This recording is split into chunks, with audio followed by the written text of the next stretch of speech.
بسم اللہ الرحمن الرحیم۔ السلام علیکم۔ چاند اشارے سے ہو چاک۔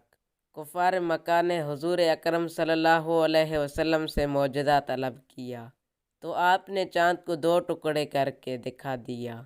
ایک ٹکڑا جبل ابو قبیس پر نظر آیا اور دوسرا ٹکڑا جبل کیکیان پر دیکھا گیا۔ اس طرح چاند کو دو پارا کر کے حضور صلی اللہ علیہ وسلم نے کفار مکہ کو دکھا دیا اور فرمایا، تم لوگ گواہ ہو جاؤ۔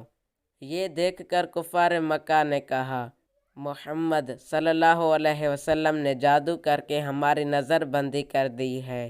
اس پر انہی کی جماعت کے لوگوں نے کہا، اگر یہ نظر بندی ہے تو مکہ سے باہر کے کسی آدمی کو چاند کے دو حصے نظر نہ آئے ہوں گے، لہذا اب باہر سے جو قافلے آنے والے ہیں ان کی جستجو رکھو اور مسافروں سے دریافت کرو۔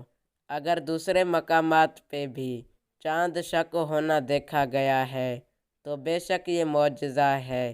چنانچہ سفر سے آنے والوں سے دریافت کیا گیا تو انہوں نے بیان کیا کہ ہم نے دیکھا کہ اس روز چاند کے دو حصے ہو گئے تھے۔ اس کے بعد مشرکین کو انکار کی گنجائش نہ رہی، لیکن وہ لوگ اپنے عناد سے اس کو جادو کہتے رہے۔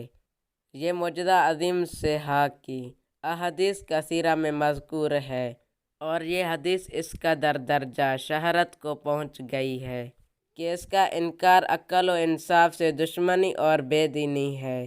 اللہ تعالیٰ نے اس معجزہ کا بیان قرآن کی سورۃ قمر میں ان الفاظ کے ساتھ بالا اعلان فرمایا ہے، قیامت قریب آ گئی اور چاند پھٹ گیا، اور کفار مکہ اگر کوئی نشانی دیکھتے تو منہ پھیر لیتے اور کہتے کہ یہ جادو ہے جو لگاتار چلا آتا ہے، اور انہوں نے جھٹلا دیا اور اپنی خواہشوں کے پیچھے چلے اور ہر کام قرار پا چکا ہے۔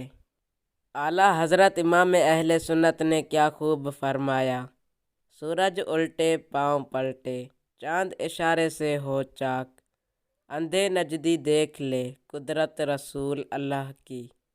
دوستو، اس طرح کی مزید ویڈیوز دیکھنے کے لیے اس چینل کو سبسکرائب کریں۔